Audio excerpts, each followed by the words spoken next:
Dahil nga sa Asuka trend na yan, nag-crave tuloy ako ng Indian food. Kaya tara, samahan nyo kami dahil we're going again on a date.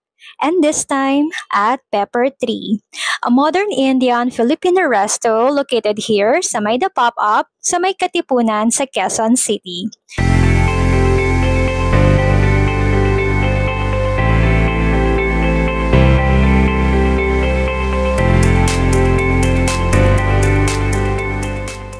Weekend nga kami nagpunta at grabe, ang init talaga sa labas guys. Kaya manage your expectations din ha dahil hindi din po ganun kalakihan yung place sa Pepper Tree. Pero naka-alfresco dining po sila dito. Pero mainit lang talaga kahit saan ka magpunta kaya hindi ko din talaga ma-feel. Pero walang ginawa yung init na yan sa taong gutom. Kakain tayo kahit pawisan pa tayo.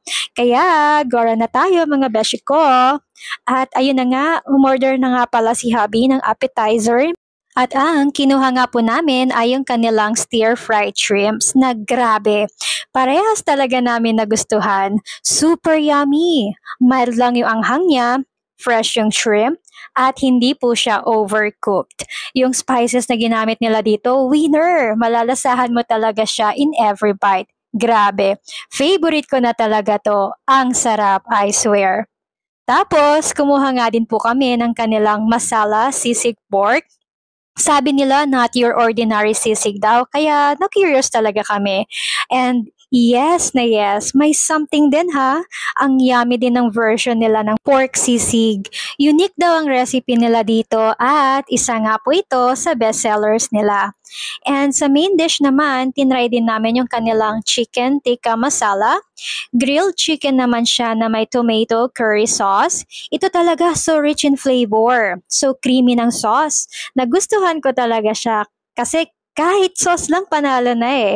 At yung chicken niya ang tender din at hindi po siya dry. Mild lang din yung anghang and you have the option if roti or rice ang ipapartner mo dito. Pero para sa akin, the best talaga siya sa roti. Freshly made po yung roti nila dito na 55 pesos per piece. Perfect din siya gawing snacks. Napa-order nga ulit si Habi ng isa pa kasi nabitin. Masarap kasi. At ayun na nga, aside dito, umorder din kami ng kanilang mutton curry. Ito naman, onion sauce ang ginamit. Ang tender din ng laman niya. Masarap at siguro need lang niya ng extra salt and cream for my taste. Para naman sa panghimagas, umorder kami ng kanilang kulfi ice cream. Ito daw yung traditional ice cream nila sa India na may kasamang different nuts.